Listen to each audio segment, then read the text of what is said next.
Kasey Yallaly started with the Wisconsin DNR as a senior fisheries biologist in 2018, located in the Baldwin office. She covers St. Croix, Pierce, and Western Dunn counties. You may have heard some of the streams that she's managing, such as the Rush, the Kinnickinnick, the Willow, and the Ogalley. Before coming to Wisconsin, she received her master's degree at Southern Illinois University, and she worked out in Idaho as a fisheries technician. You may have noticed that in the chapter meeting invitation, there's a picture of Kasey holding a very, very nice brook trout. I can't tell you the name of the stream where she got that trout, but I can tell you that it is in the region that she covers. So in case you need any more motivation to explore Western Wisconsin, just think about that brook trout. After Kasey's presentation, we'll have plenty of time for Q&A, but due to the large size of the group, we're going to do it via chat. So if you have any questions for Kasey, please put them in the chat and I'll read those questions off to Kasey. So now, without further ado, I'll put myself on mute and turn it over to Kasey. Awesome. Thanks for the intro, Bob. Hopefully everybody can hear me okay. I'll share my screen here. Hopefully, there we go. Okay. Hopefully everybody can see that.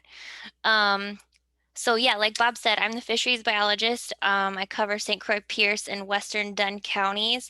I'm out of the Baldwin office. I will have my contact info up on the very last slide if you guys have questions you don't feel like asking here. But today I'm going to talk about a bunch of different topics, but mostly escaping the crowds. I know with COVID last year, people have been getting out and enjoying the natural resources a lot more. Fishing and hunting pressure has increased a lot and the streams are pretty packed. So I'm going to try to go through a bunch of different streams that maybe some people haven't explored before and give you guys some different options to hopefully spread out some of that pressure. So this is kind of an overview of what I'm going to talk about. So first I'm going to talk about some of our 2020 sampling results and how 2020 differed for us this past year. Talk about some of our trout trends from our trend surveys that we were able to complete last year. And then some alternate streams for everyone to explore. And then I'm going to mention the Rush River Creel survey we have coming up this year. And as Bob said in the picture, I was holding a really nice brook trout, and that did come from one of the streams that I'm going to mention later in this presentation. So first, I'm going to mention how our 2020 sampling went despite COVID restrictions. So we had a lot of impacts to our sampling last year. We were restricted to 2-person crews. We had to maintain social distancing. We had to wear masks. This was not a picture from last.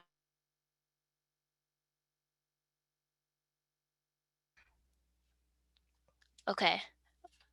I think people can hear me. It says I'm muted, but hopefully people can hear me. Yeah, sorry, I muted you by accident. You're back on. Sorry about that. No problem.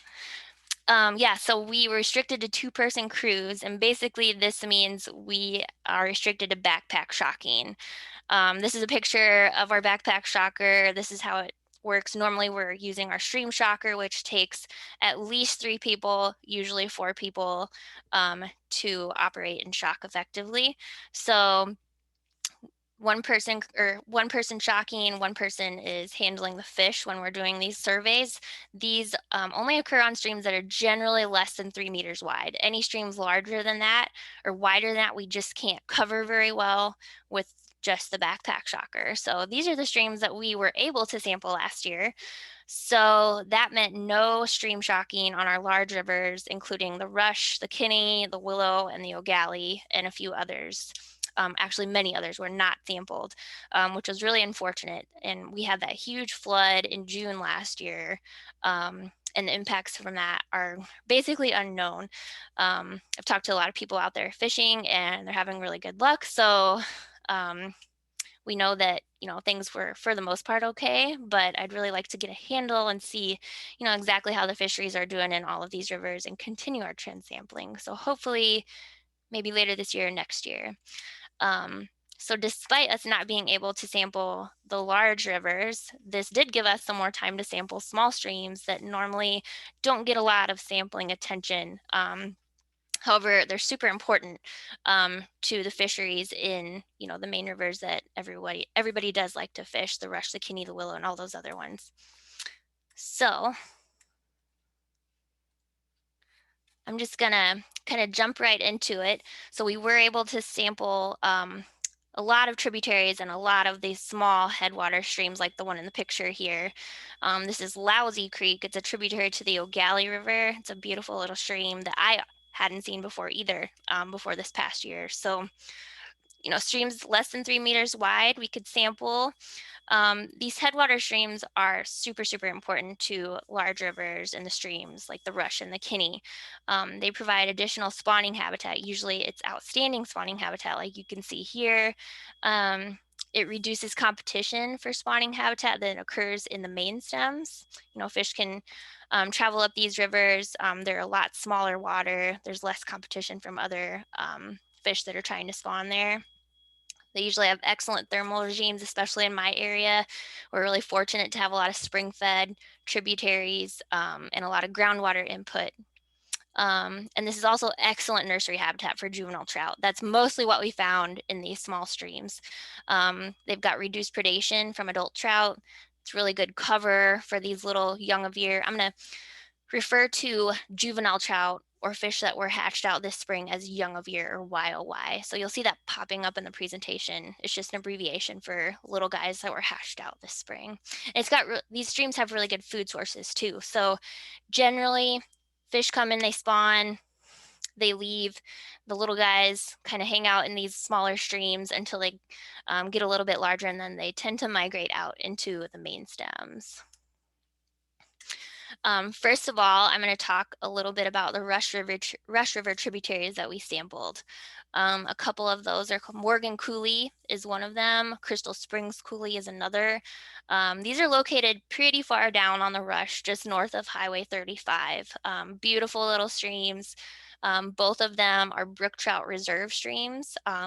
This means they're in one of our programs where we or other biologists have determined that these streams will hold brook trout into the future despite warming water temperatures. They've got really good thermals. So both of these streams are brook trout reserve streams, and that's exactly what we found was a lot of brook trout. The Rush, as you guys know, is pretty much brown trout dominated. Brook trout are found throughout, in just lower numbers.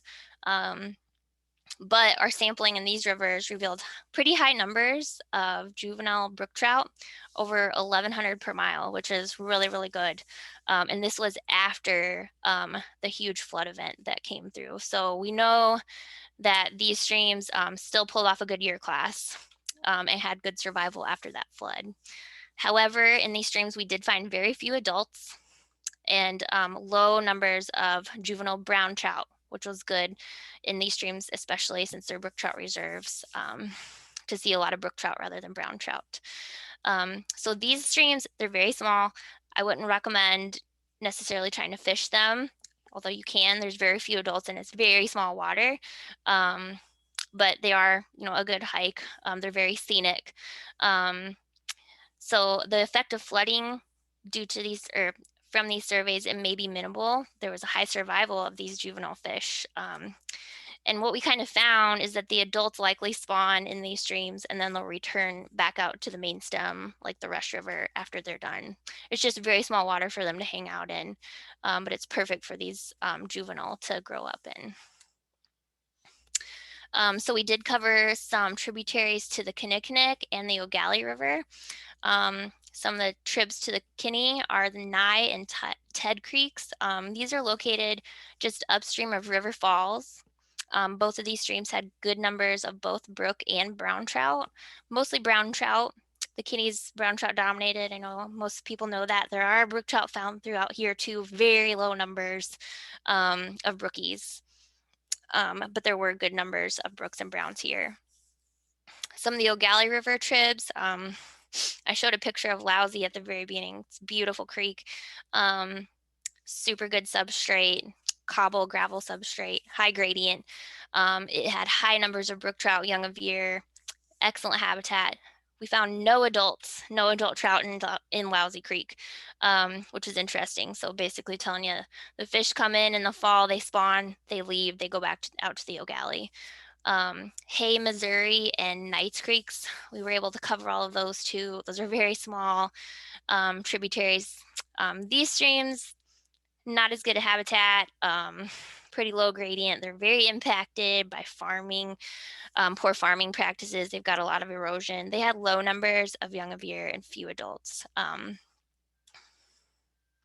then some Trimble River tributaries we were able to cover. These streams are a little bit bigger. They're probably a fishable size, so you guys can kind of keep these in mind. The fish picture did come out of one of these streams, Goose Creek. It's located near Beldenville, Wisconsin, tributary to the Trimble. It has really excellent habitat, mostly brown trout reproduction with lower numbers of brook trout juveniles. It had very few adults. Spring Creek, that's a little bit farther down. If you guys are familiar with the Holst Habitat Project that happened, I think in 2015 on the Trimble. It's right off of County Highway O. Spring Creek comes in right there into that habitat project there. We do stock brook trout into Spring Creek, and we did find brookies over 10 inches present in Spring Creek. So that might be one smaller trib where you might be able to beat the crowds and kind of explore some new water there.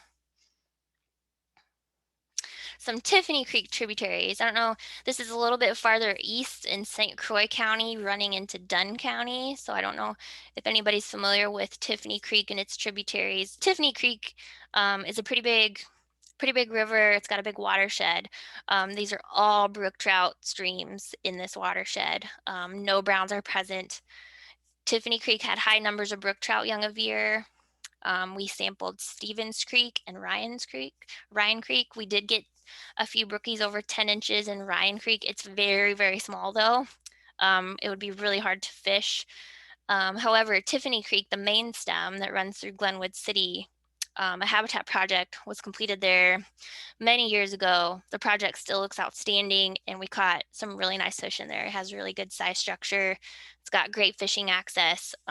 So Tiffany Creek might be one that's worth it to venture over to eastern St. Croix County for.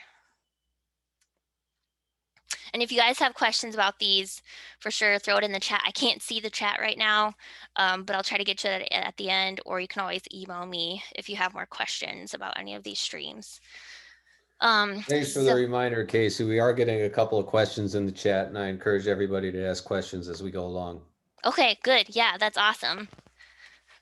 So unfortunately, normally I sample between 45 and 50 trend sites each year. That's in addition to other streams that we sample more comprehensively. So usually we sample anywhere from like 90 to 100 stream sites each year. Unfortunately, last year we were only able to sample 2 trend sites out of our 45, just due to only being able to use the backpack shocker. So these are just a comparison or trends through the years on both these streams. I'm just kind of using this maybe as an index of maybe how other streams performed last year since we didn't get to see them. So you can see I've got Torgerson Creek. It's a tributary to the South Fork of the Hay River in northern Dunn County. And then Tiffany Creek on the right side of the screen, the one I just mentioned in Glenwood City. So you can see I've got year on the bottom axis, fish per mile on the vertical axis, and then you can see 2020 there on the very end. So Torgerson Creek, pretty steady compared to the last couple years. You know, it hasn't really increased or decreased. Tiffany Creek, it fared a little better. They had better natural reproduction, and fish numbers were a little higher in Tiffany Creek, which is encouraging. So if you can use these 2 small streams to kind of project how larger streams fared last year without us actually sampling them, this is kind of what you would want to look at, although the bigger streams did get more impacted by flooding. So you got to take that into account too. But I just thought this was interesting for you guys to check out. So now I'm going to talk about some alternate streams to try to escape the crowds that showed up on many of the area streams. I know the Rush, the Kinney, the Willow have all had super high pressure in the last year, and still, you know, this spring, there's a ton of people out. So I'm going to talk about some smaller streams. Some of you probably know a lot of these, maybe you don't, maybe you can get a few streams here and there that you can go explore and maybe not see another person. So I'm just gonna go through this list. It's a fairly long list, so I'm gonna try to like zoom through these fairly quickly. Yeah, be sure to you know, write anything down or ask a question at the end, or kind of remember these. The Trimble River. This one's pretty popular too. I know a lot of people fish it. It's a class 2 brown trout stream. It's 21 miles in length. It's located south of River Falls, runs down. It's a tributary to the Mississippi River. It's got annual brook and brown trout stocking. It is a class 2, so we do stock it to help boost and maintain the population. There's been a lot of miles of habitat work completed by the DNR with the help of TU on the stream. So there's a lot of good access points on the river. The habitat projects are really easy to fish. And like I said, it's just located south of River Falls. Like I said, Spring Creek and Little Trimble and Goose Creek are some tributaries to this one that you could also try to fish here too. Big River, it's not nearly as well known. It's a little bit shorter, smaller watershed. It's 5.5 miles of class 1 water and 2.6 miles of class 2 water. We do stock this one annually with brown trout as well in the class 2 section. It's brown trout dominant. It's a coulee stream like most of these other ones that I'm going to mention. High gradient. Access is pretty limited to road crossings in Big River. We don't have any easements here. So you'd have to, you know, park at the bridge and access from there. It's located just south of River Falls and a little bit east of Prescott, but it's very scenic. It's a beautiful, beautiful little river. You guys can kind of check out. Isabel is another really good one. High gradient, it's in a beautiful valley, runs into the Mississippi at Bay City, actually. So it flows south from Ellsworth down to Bay City. It's 7.6 miles of class 2 water with 3 miles of class 3 water. We do stock it with browns also. So it is brown trout dominant. Brook trout found here and there, very low numbers. So we stock it annually with large fingerlings. The class 2 water begins at County V. I wouldn't try to fish any farther north of County V. You can kind of see on the map the different colors on the stream. The dark blue is class 3, the light blue is class 2. So it runs down through the little town of Eddsdale to the Mississippi River.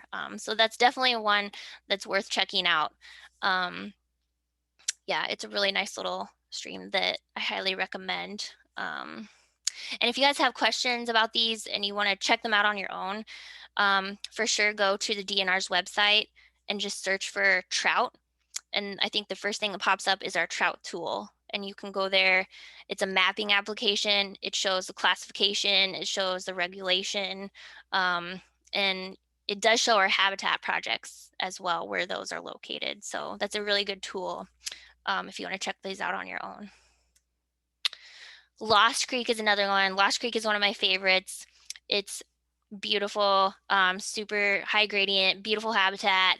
It's got a bunch of cliffs and you know, ravines that it runs through. It's really pretty. It's a tributary to the Rush River. It is fairly popular too, just because it's close proximity to the Rush. It's pretty big water. It's a big tributary. 5.6 miles of Class 1 water. It's a tributary of the Rush, located near El Paso. Like I said, it's very scenic. It is brown trout dominated. Brook trout are present also in low to moderate densities. And we do get quite a few tiger trout showing up in our surveys here. So there's always the potential to catch tiger trout here. Cave Creek, it's another trib to the Rush River. It's a really nice little stream as well. 11 miles total length of trout water, 3.7 miles of Class 1 water.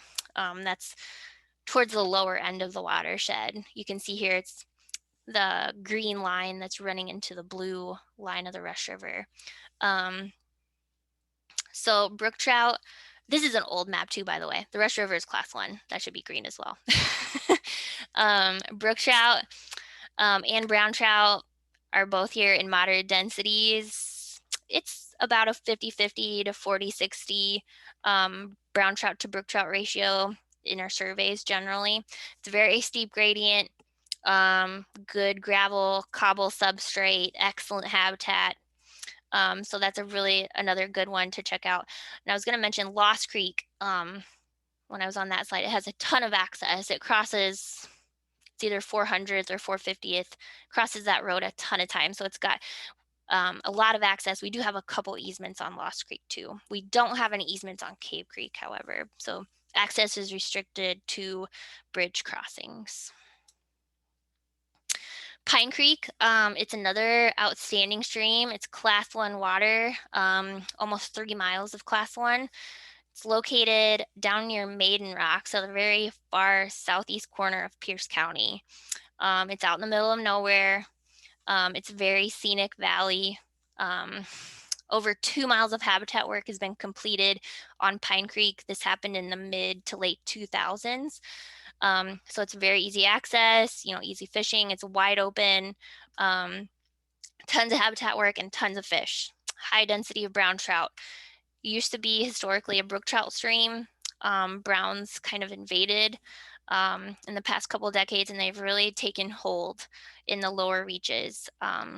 There was a section of Pine Creek that flowed underground in the upper reaches that prevented browns from moving up past that barrier, and there are strictly brook trout above there. However, with high groundwater inflow in the past probably 5 to 10 years, this past year, that underground section had flowing water through it. So now browns are able to get upstream where it was still strictly brook trout. So we did document one young of year brown trout in that upper section, which means there's probably more. So we definitely encourage brown trout harvest in Pine Creek.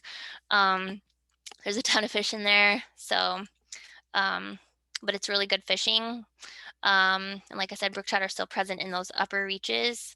And it's super, super cold. It's probably the coldest stream in my area. It's heavily influenced by a ton of springs down there. So I definitely recommend checking out Pine Creek. Parker Creek is a trib to the Kinney. It's 3.3 miles of Class 1 water and 3.4 miles of Class 2 water, located just east of River Falls. It's a good mixture of brooks and browns, and they are in high densities. There's also the potential for a trophy fish in here. Through our surveys, we've collected quite a few trophy-sized brown trout and brook trout, honestly. So it's definitely a good one. There's a ton of easements and a ton of DNR land on Parker Creek. And there's been a lot of habitat, many miles of habitat work completed on Parker Creek too. So it's got really good access and really high numbers of fish. So for sure, check that out if you guys don't already know it. It's somewhat popular. It's a trip to the Kinney, close to River Falls. So a lot of you might know about Parker and some of the other ones. Plum Creek. It's a big watershed, 26 miles of trout water flows into Pepin County. This is located down by Plum City, where the trout water starts just above Plum City. So it's 11.7 miles of Class 1 water. It's got 8 miles of Class 2. That's in Pepin County. 3.3 miles of Class 2 water. It's got 8 miles of Class 2. That's in Pepin County. So it's 11.7 miles of Class 1 water. It's got 8 miles of Class 2. That's in Pepin County. 3.3 miles of Class 2 It's located in and flows south of Plum City into Pepin, and it's got a mixture of brooks and browns. Historically, brook trout dominated. Browns have kind of been increasing in a few years, but it's about a 50-50, 40-60 ratio of browns to brooks. We do collect some tiger trout out of Plum, and there is trophy potential here for sure. We collect a lot of really nice fish out of Plum Creek. Not collect, we sample a lot of nice fish out of Plum Creek. Habitat work was completed here in 2020. This was I think it was a 2-year project. It might have been a 3-year project, 2-year project on Plum Creek. This is one of our largest easements, one of the largest easements in the state on Plum Creek. It was a 10,000 feet of habitat work completed 3 miles south of Plum City. It's located near the section of County U and 145th Street. The easements right there, there's a parking lot there. It has been getting fished pretty heavily within this habitat section, but it's really, really nice water. The habitat project was outstanding. So it's definitely worth checking out. I know it's a pretty far drive down to southern Pierce County, but it's definitely worth it. Plum Creek is a good one to check out. Beaver Creek, this one is strictly a brook trout stream. It's a tributary to Tiffany that I mentioned earlier. It's located south of Downing, Wisconsin. It's got 9.6 miles of class 1 and 4 miles of class 2 water. Like I said, brook trout are present, no browns. Access here is limited to bridge crossings. We don't have any easements here, unfortunately, but it's a really, really nice brook trout stream. There's probably some trophy potential here too. And Katy Creek. I know I talked to you guys, I talked to the chapter maybe it was 2 or 3 years ago at one of your chapter meetings, and I think I talked about Katy Creek. We are doing a brook trout restoration project on Katy. This is ongoing. Katy is almost 10 miles of class 1 trout water. It has great access. We've got a ton of miles of easement on the stream, and about 5 miles of the stream has been totally restored. It's located north of Elmwood, Wisconsin. It's far northeastern Pierce County. Brown trout harvest is highly encouraged here. We are having an ongoing brown trout removal project here, and we are stocking in brook trout from the upper end of the watershed where there's high densities and moving them down to the areas that we are doing brown trout removal. Katy was historically totally a brook trout water. It's got native brook trout. We've genetically tested these trout. They are not influenced by hatchery genetics, so they are wild Wisconsin strain brook trout. So we're trying to preserve that. And brown trout tend to outcompete brook trout for habitat. So that's the goal here with Katy, is to promote the brook trout population. But Katy Creek is pretty popular. It's a tributary to the Ogalley. I know it gets fished somewhat heavily for the size of stream that it is, but it's definitely a good one to check out. It's again in a beautiful scenic valley. So. And then I'm going to end up here with our Rush River Creel survey that is going to be happening here on opening weekend, starting. So it's going to run from May through end of fishing season in October. So Baldwin DNR staff, so this will be mainly ran by one of my technicians. She'll be conducting an angler creel survey on the Rush River. So she will be out there 3 to 4 days a week, interviewing anglers, fishing the rush from Martell, anywhere from Martell to south of El Paso. So this study is designed to gauge angler pressure, harvest rates, and angler demographics. This one's going to be done a little bit differently than some of the other creel surveys that you may have participated in on lakes or other rivers. So because of COVID, we will be doing postcards. So she'll be placing postcards on the windshield of vehicles. She is gonna be able to do some interviews. So if you see her out there, she'll probably try to talk to you, ask you some questions, and give you a postcard or put it on your vehicle. So please participate if you're out there. Please be honest. This is going to help us more effectively manage the Rush River. I know it's been getting heavily pressured the past couple years, so this is going to help document any management actions that we might need to take. So thanks in advance for your participation. And with that, I will hopefully take some questions here. Okay, thank you very much, Kasey. I Awesome. should mention to everybody that we will be getting a copy of Kasey's presentation somehow off Dropbox or something, and Yes. we'll find a way to share it via our website. So we'll put instructions in our newsletter. So anyway, we did already get a number of questions, and I guess I'm Awesome. going to start from the top. And as you have more questions, please just fill them into the chat. So the first question is from Carl Nelson, and it is, Kasey, where on Morgan Coulee was the survey? So we sampled 2 sites on Morgan Coulee. Our sites on these small streams are about 100 meters or so in length. So we did a couple sections off of that.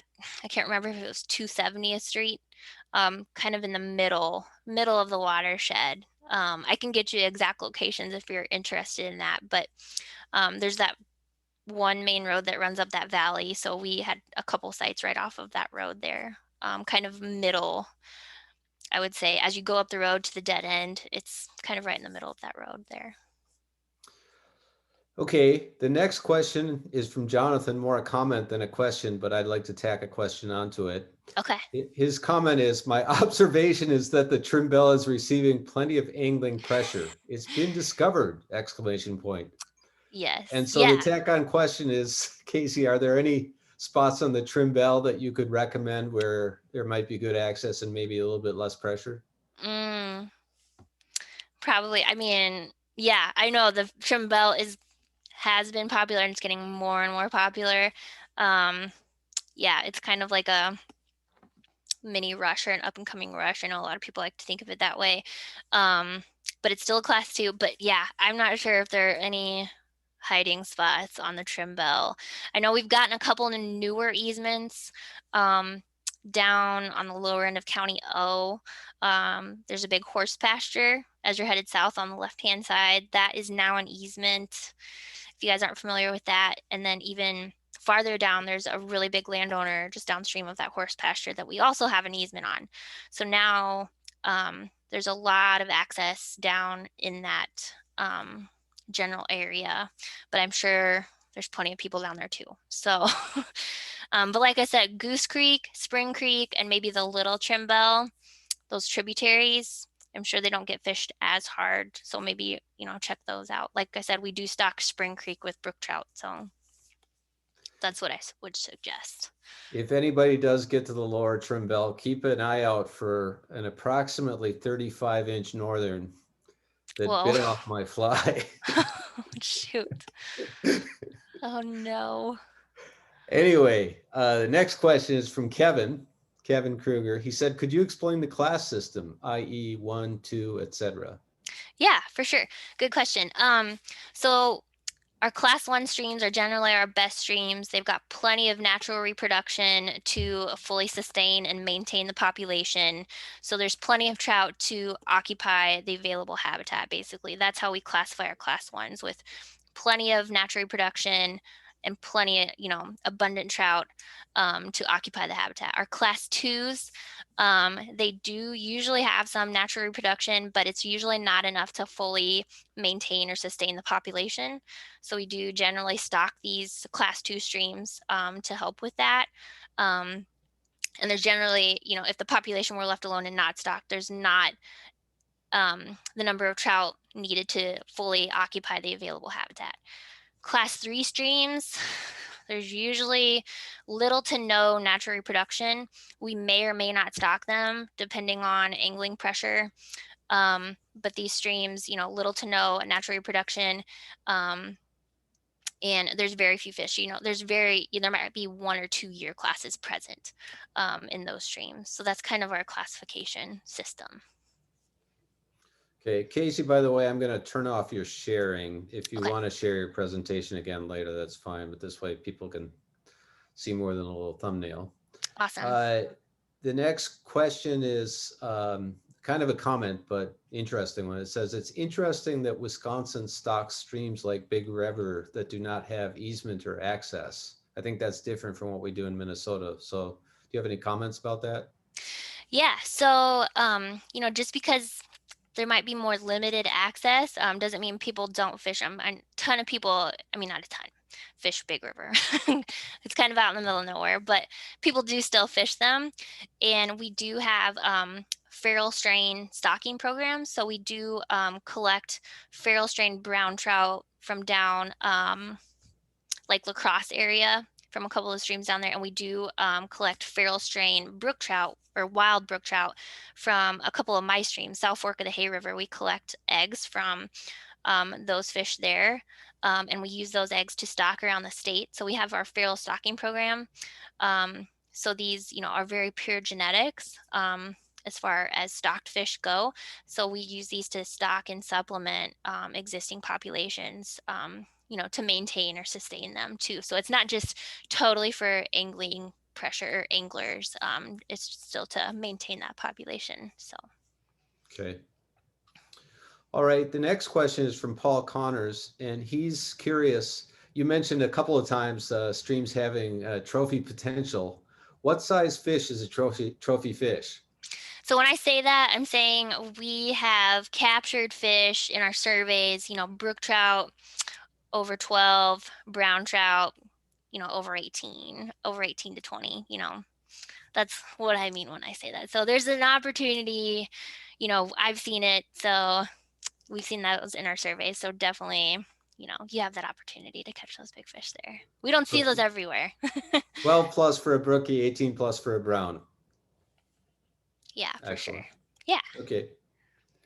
The next question is from Bob, not me, another Bob. Okay. Is it legal to enter a stream at all bridges? I've seen a lot of no trespassing signs at bridges. Yes, it is legal to enter a stream at bridges. So the road right of way gives people access to streams, from that bridge. So the road right of way is generally 33 feet from the center line of the road. So, you know, people aren't taking tape measures out there, but if you stay like, right along the bridge and just kind of dip down into the stream, we do have the keep your feet wet policy, the law, keep your feet wet. So once you get into the stream, you can kind of go up and down from there. Unless there's an easement, then you can get out. And the obstruction law, if there's an obstruction or there's a deep pool that you can't wade, you can legally get out and walk around it. Different landowners argue this, but yeah, landowners, they will post at bridge crossings, especially if it gets fished pretty hard, just to try to keep people off of their land. But legally, you can access the stream from a bridge crossing if you're staying within that 33 feet road right of way, if that makes sense. Yeah, I think that's a pretty good explanation, Casey. Okay. And just, I've actually only been busted once many, many years ago for trespassing. I shouldn't say busted. I was accused by a landowner, but Okay.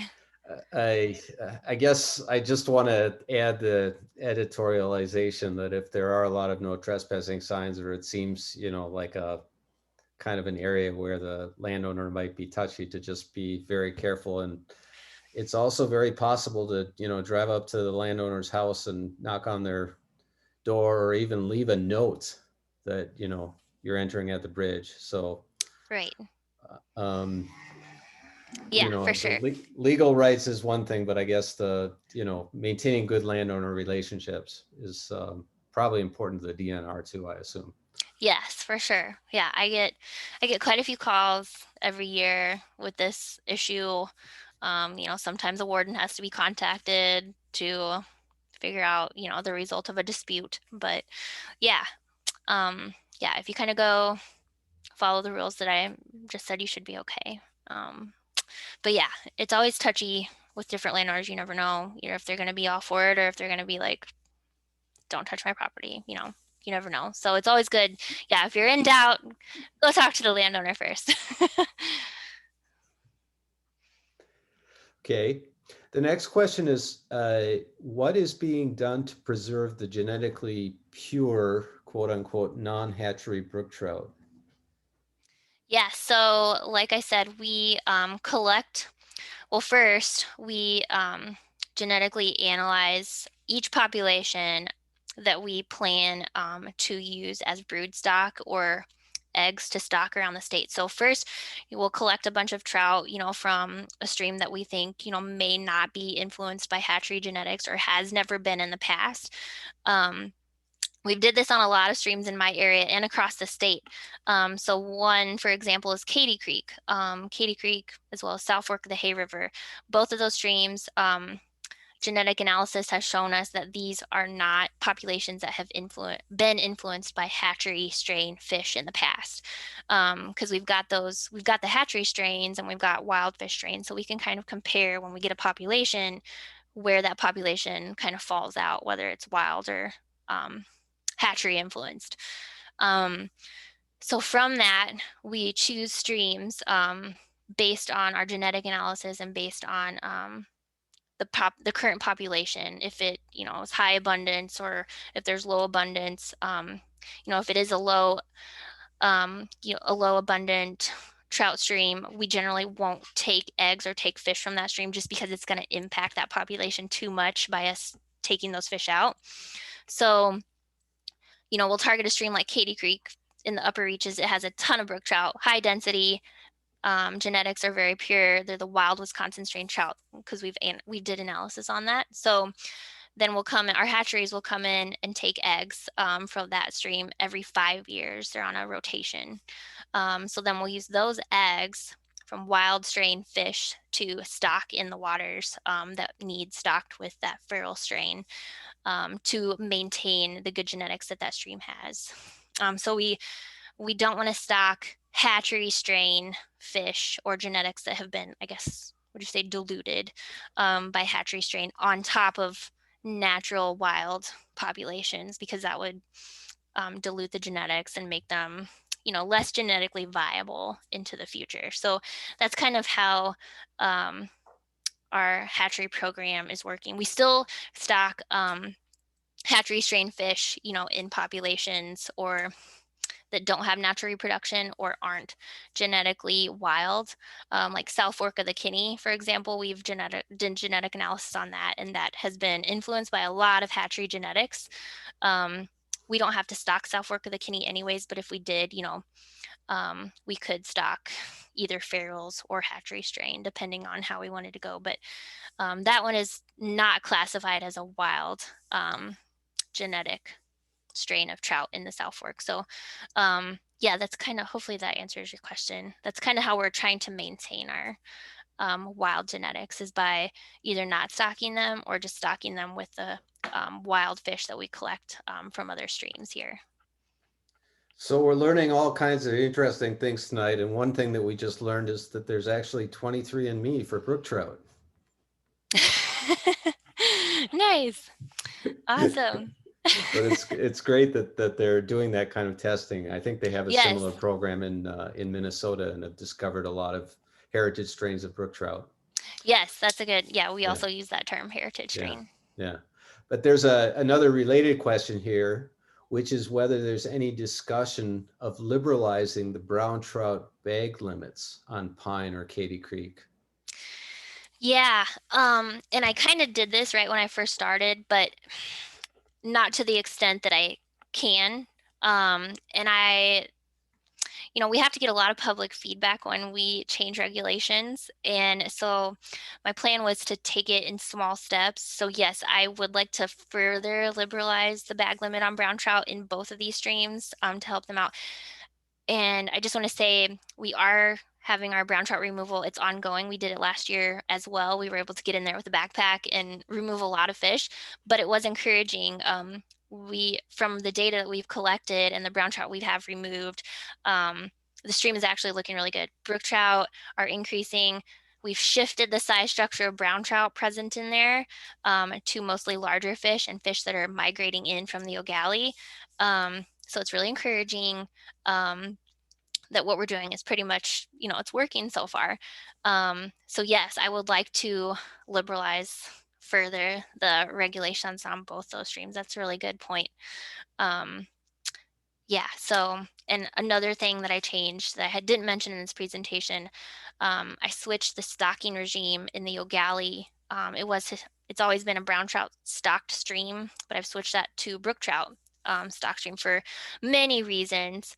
And that's a whole probably other hour that I could talk about that. So if you have questions about that, email me. But now it's getting stocked with feral strain, wild strain brook trout in the Ogalley. So that should help with the Katy Creek situation. Okay. The next question is whether you have any information on the condition of the lower Kinney, sediment from the flood, dam, etc. Yeah, it's a touchy subject. We have a designated speaker on that topic because it's such a high profile situation with the dam coming out. But yes, there has been a lot of sedimentation in the lower Kinney, all the way down to the St. Croix River, a ton of sedimentation. So it's really unfortunate. I know after the dam is totally removed, there is definitely an opportunity to do some restoration down there. We are, I can't say certain things, but someone is probably going to do a restoration project within the old impoundment. So the city, I believe, is working to prevent further sedimentation into the river currently within the impoundment. They've got a couple different projects that they're considering on doing.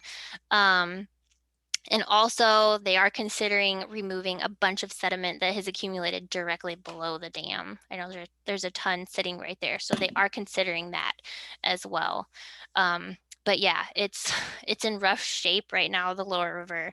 But the fish are definitely still present. We haven't been able to shock it, but I've been hearing a lot of people down there have been doing fairly well. So, and they did pull off a year class. We've been getting, a lot of people saw a lot of fish spawning down there. So that's encouraging. But yes, it is in rough shape and there's a lot of sedimentation. So hopefully we can, or someone can get a handle on that. Sorry, I can't say more. Yeah, just one editorial comment on this. Kasey, by the way, if you ever decide not to be a fisheries biologist, you have a promising career in politics. Oh, thanks. The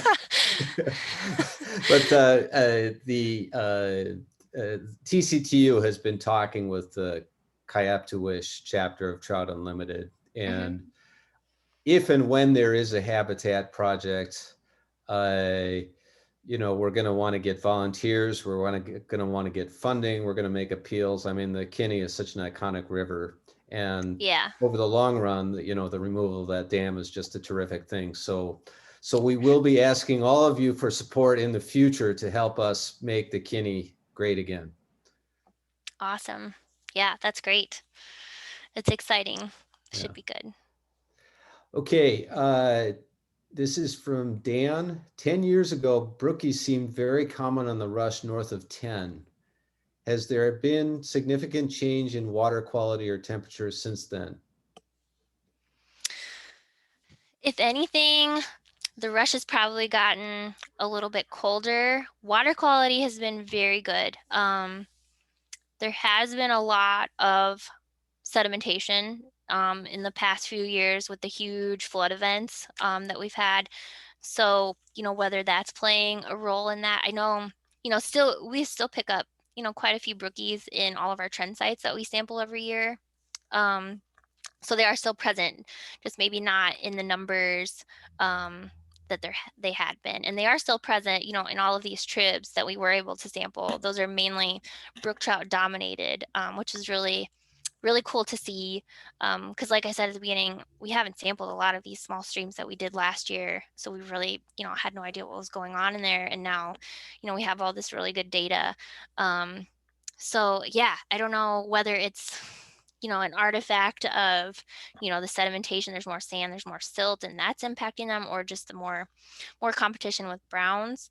But the species, they've always kind of competed in that river, or they've always been present in that river. But yeah, we still pick them up in our surveys, but they've never been in high numbers. So yeah, there's definitely changes going on. I know this last flood this last year really wreaked havoc on the lower rush down there. So, that's definitely playing a role. Okay. Okay, there's a follow-up question on the access. It says, is the Wisconsin law boots wet or high water mark? Yes, keep your feet wet.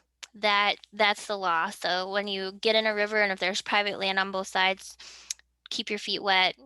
You're not trespassing as long as you do that. But if you do, get up on the bank, someone catches you, technically trespassing. But like I said, with the obstruction, you do have the ability to get on land and get around an obstruction, get back into the water immediately. So yes, keep your feet wet. Okay, thank you.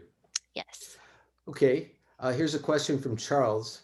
Can you please provide a summary of recent trout population changes in the various sections of the Willow River and touch on the likely reasons for the changes? So the willow, we stock it a lot. I was gonna say we stock the crap out of it. We stock the willow a lot. We, brown trout, rainbows, we stock it with large fingerlings, yearlings, brood stock of both species. So it gets stocked a lot.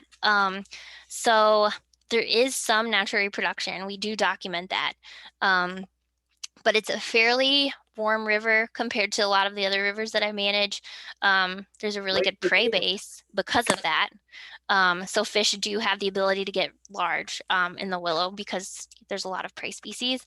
But I would say a lot of the population changes within the river, there's several dams on the river. One just got rebuilt. So hopefully that, dams in general aren't good for trout streams or any stream. But hopefully this will help improve the thermal regimes below the dam in Little Falls. They're going to be able to pull water from the lower part of the water column to hopefully keep that part of the river cooler than it had been. So, that might be a benefit of it. But, those dams might have, they for sure have something to do with the population changes. And also our stocking. Some years our hatcheries are able to raise the trout that we request, but some years they're not. So some years, we might not have been able. I've only been here for almost 4 years. So during the time that I've been here, we have been able to raise all the trout that I've requested, but some years they weren't. So it got stocked very lightly. So that might be, an indication of, what's affecting the populations, because those trout, they're stocked at large fingerling size or yearling size. And then they do have the ability to naturally reproduce after that. So the number of fish that get stocked really plays a role in that river, with the populations that you guys are seeing. But recently, probably within the past 3 years, we've been stocking brood stock, browns, and rainbows. So I've been hearing a lot of good luck, a lot of people taking advantage of those. So definitely get over to the willow. The brown trout won't go in until the fall, the brood stock size. So these are really, really nice fish going in there. So, this fall, maybe go check out the willow and take advantage of those brood stock. So. Okay. The next question is, are all the DNR easements clearly marked with signage? They should be. We try as hard as we can to make the signs easily visible. All of the easements that we have now are signed. We had a backlog. So our property management was done by Fisheries. So me and my crew did that. In the past 2 years, it got transferred to Parks and Rec. So Parks and Rec has been trouble hiring enough staff to sign our properties and maintain our properties. So if there has been issues in the past with you thinking there's an easement there and there's not signs or you can't see them, that might be why, is because they didn't have the people to get out there and do it. So now they are all signed. They don't get visited every year yet because they're still having issues. But yes, we try to make them very visible. All our parking lots are signed. We sign all our easements from the road where hopefully people can see them. And then if you're walking down the stream, we will sign the end of the easement too. So we'll put private lands ahead signs, so watch out for those. You should be able to see them. We try to make them so people can see them when they're in the stream. So yes, hopefully you can see them. Okay, good. The next question from Eli. Did you say that South Fork Hay was a brook trout reserve stream? I think this stream has received hatchery, St. Croix strain fish up until 2016. Yes, South Fork of the Hay is a brook trout reserve stream, which means that it has excellent thermal regimes to sustain brook trout into the future despite warming. We do collect brook trout feral strain up from like the Barron County line. So we don't stock anywhere near, that's all a class 1 section. So we don't stock the class 1 section. We stock the class 2, which is much further down in the watershed. And we do genetically test the fish that we collect every so often just to make sure that the genetics are still really good in there. So yes, we used to stock. I stopped stocking this year, the class 2 section. I'm trying to do a stocking evaluation and see if there's enough natural reproduction to sustain the population. That's just in the class 2 section. So good point. But it is a brook trout reserve stream, so it's got really good thermals. So brook trout, and it's a total brook trout stream. There are no browns in there. And I just understood that there hasn't been stocking in the class 1 section, and the genetics, as far as you can tell, are the quote unquote wild Wisconsin strain. Correct. Yes. Okay. Yes. Okay, next question from Alan. Can you compare the trout populations of the Ogalley and Rush rivers? Yeah, so the Rush has much higher densities in general. It's just much better habitat. The habitat between the two rivers is very different. The Rush is limestone dominant. It's got gravel, cobble, substrate. It's a little bit higher gradient than the Ogalley. So brown trout dominant in the Rush, brook trout scattered throughout. Rush is class 1, so we don't stock it all. Totally natural reproduction, really strong production too. The Ogalley is class 2. We previously, before this past year, it was a brown trout stocked stream. But this past year, like I mentioned, I did change the stocking to brook trout, feral brook trout. Doesn't mean browns are going to go away. They'll still be present in probably low abundances. There'll probably be a high trophy potential because of the fewer fish. There's what we call density dependence. Generally, when there's a lot of fish present, they're all competing with each other for the same resources, and there's only so many resources to go around in a stream, so they don't grow as fast. So when you kind of relieve that pressure and there's not as many fish in a stream anymore, they grow a little bit better and you have a better size structure. So like I said, going forward, there's going to be a lot more brook trout present in the Ogalley from this stocking, and probably a few brown trout. But the Ogalley River watershed, it's a lot more sandy, smaller substrate. There's a lot of poor farming practices, but it is big water. It's a really big river, and there are brook trout naturally found throughout. Even before we did this stocking, we did a survey, and there's brook trout found throughout. So it's really cool. So that's kind of a comparison of the two rivers.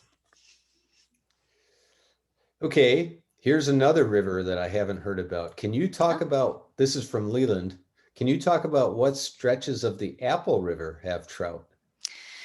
Yeah, so the Apple River just has a short section that's actually classified trout water. It's around the town of Star Prairie. So I can't even remember. It's like maybe 2 or 3 miles that's classified trout water. You can check that out might be a little bit longer than that on our Trout Tool on the DNR's website. But we do stock the apple in the town of Star Prairie every year with brown trout yearlings. So those just went in this spring. So yeah, if you're looking to catch those fish, just kind of go around the town of Star Prairie because that's mainly where they're concentrated at. The apples a really large river. So it gets pretty warm. We did a survey in 2019. We didn't pick up any trout. This was in September. But we did stop. We did shock around Star Prairie, but I'm sure some were still in there, but it gets pretty warm in the summer. So that's why it's basically a put and take fishery. So we'll stock it, maybe some carry over, but a lot don't just because it gets too warm. But yeah, town of Star Prairie, concentrate efforts there if you guys want to fish for trout there. It's a really cool river. Smallmouth, really nice smallmouth. Definitely worth it. Based on your Creel surveys and other data, what are the recent historic trend lines for the rush? Yeah, good question. So it's cool that we're doing a Creel survey this year because it hasn't been done in 20 years. There's not been a Creel survey on the rush since 1990. So yeah, that's why we're doing it this year, so we can get some updated information on harvest pressure and angler demographics on the river. So I can't say much about previous Creel surveys because it's been so long ago. Fisheries trends on the rush prior to COVID, because we didn't get to sample it last year, trends were very steady. The rush has outstanding natural reproduction. It's a huge producer. It's got great habitat. So it hasn't had to be stocked since like the late 1999, 2000-ish. So it hasn't been stocked since then. So trends were very steady every year. 2019, that was another, good year class of fish. I know I had tons of calls. I mean, it got hit the hardest with this flood in June 2020. Baldwin, the headwaters area, got 9 inches of rain in like 24, 30 hours or something like that. It was ridiculous. So it got hit the hardest out of all the streams. And I really want to get in there and shock it since then, but we haven't had the chance to. So I can't say, how it did last year. Hopefully we can get in there and see how it's doing this year. But trends were very steady as far as trout populations. It's only second to the Kinney. It has better size structure than the Kinney. There's a little bit fewer fish in there. So than the Kinney, the Kinney previously, had up to 8,000, 10,000 fish per mile, which is crazy through the roof. The rush holds pretty steady, anywhere from like 3,000 to 5,000 fish per mile. So really good size structure. Okay. Here's a question from Alex. What does the private lands ahead sign mean? Should we think about that sign as the boundary with private property, or are there a few yards of easement behind the signs? Yeah, good question. I've kind of thought that because I'm part of the crew that goes out there and posts the signs, but we post those at the property line. So don't go past that sign. Just think of it as, this is the property boundary. If you're going past it, just stay in the river. So that's where the easement ends.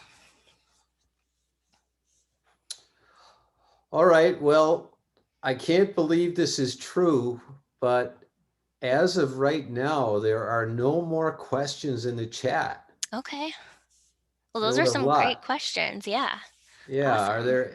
If there are any final questions, I'll just give people a minute or two to catch their breath and Okay.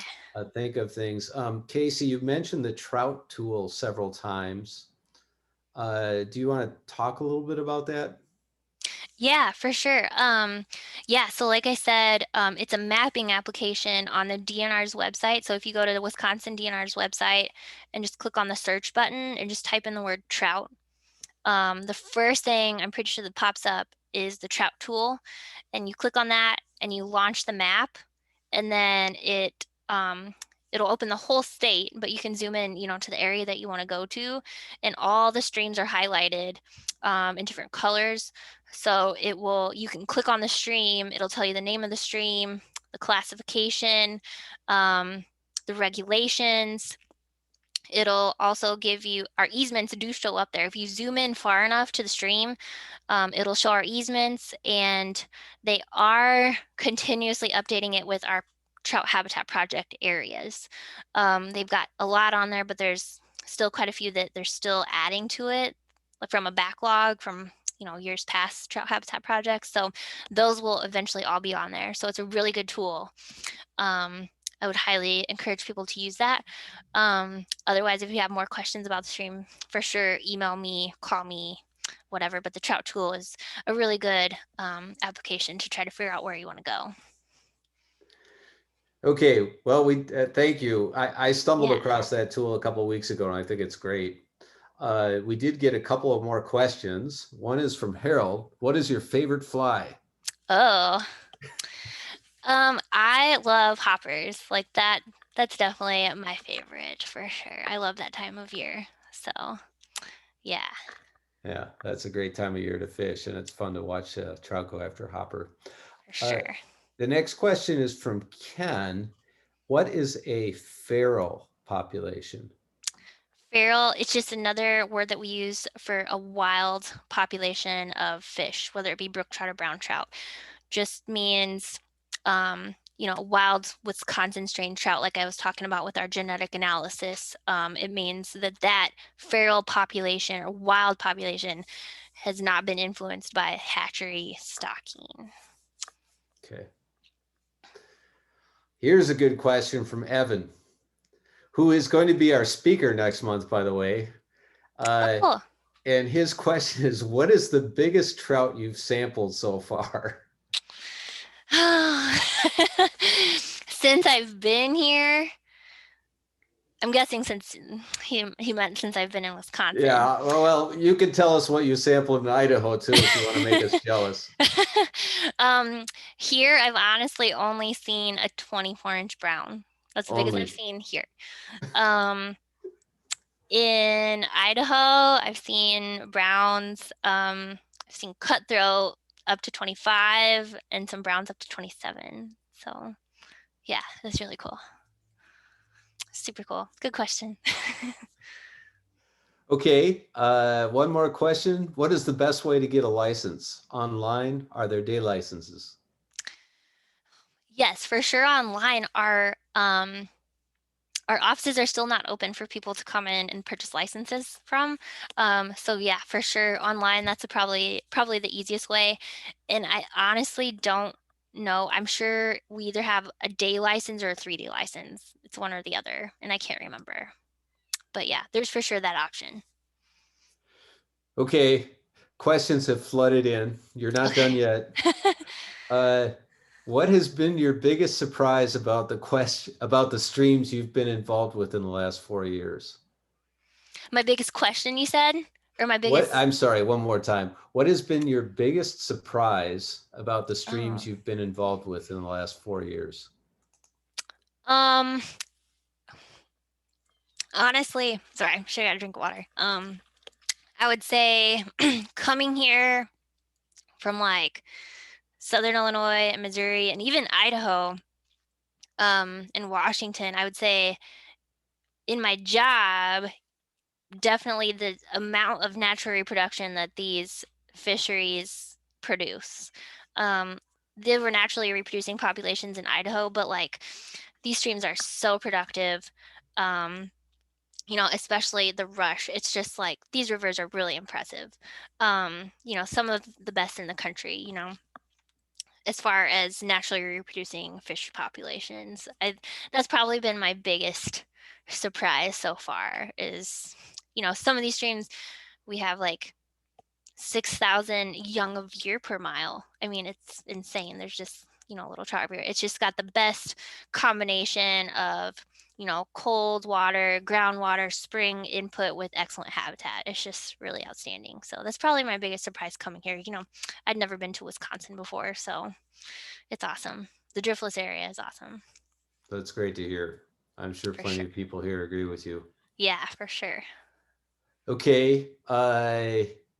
Is there a way to get involved and or volunteer with sampling or habitat restoration with the Wisconsin DNR?